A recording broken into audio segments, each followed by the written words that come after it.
সারা বছরের হাজারো ব্যস্ততার মধ্যে কয়েকটা দিনের জন্য হলেও পরিবারের সবাই ভালো কিছু সময় কাটানোর জন্য আমরা সবাই একসাথে হওয়ার চেষ্টা করি। সবাই একসাথে হব আর হালিম চটপটি খাবো না তা কি হয়? এটি ময়মনসিংহ ট্যুরের থার্ড পার্ট।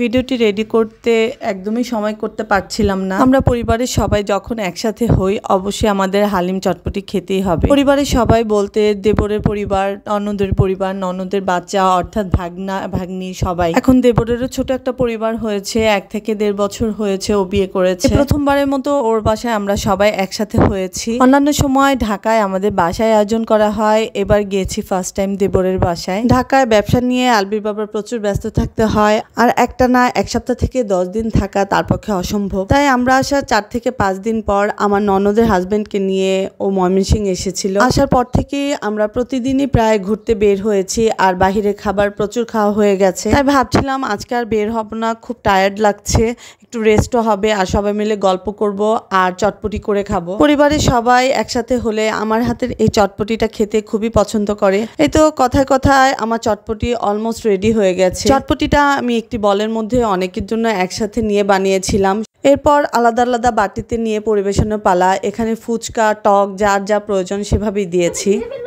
এটা কে নিবে? এটা কে নিবে?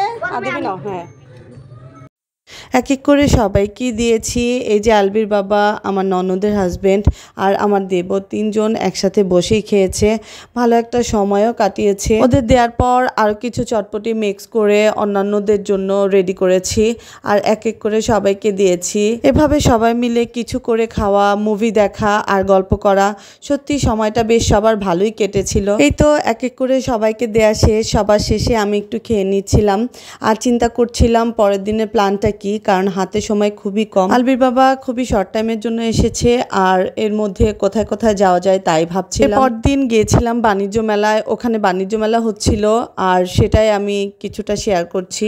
সত্যি বলতে অনেক কিছুই আছে পছন্দ করার মতো, কিন্তু দামও প্রচুর বেশি। আমার কেন যেন মনে হচ্ছিল যে এখান থেকে বাইরেই আমি দামে কমে পাবো। এই আর্টিফিশিয়াল ফুলগুলো আমার খুবই চোখে লেগেছিল, আর দোকানটা দেখেন কতটা সুন্দর সাজানো গুছানো আর কালারফুল, এই ফুল দিয়ে ঘেরা। আমার তো খুবই ভালো লাগছিল, তবে আমি কিছুই নেইনি, খুবই সিম্পল একটা লতার মতো নিয়েছি। মধ্যবিত্ত ফ্যামিলির মানুষ আমরা, যদি একটু সেভই না হয় তাহলে কেন আমি ময়মনসিংহ থেকে ঢাকায় টেনে নিয়ে যাব? এগুলো অ্যাভেলেবেল আমাদের উত্তরাতেও পাওয়া যায়, বাট আমি চিন্তা করেছিলাম যদি একটু সেভ হয় দেখি কিছু কেনা যায় কিনা। তো দামের দিক দিয়ে একদমই কিছু পছন্দ হচ্ছিল না, তাই আর নেওয়া হলো না।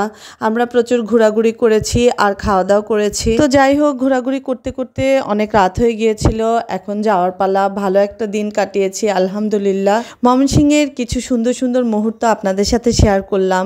ভিডিওটি কেমন লেগেছে অবশ্যই কমেন্টে জানাবেন। আজকের মতো এখানে, আল্লাহ হাফেজ।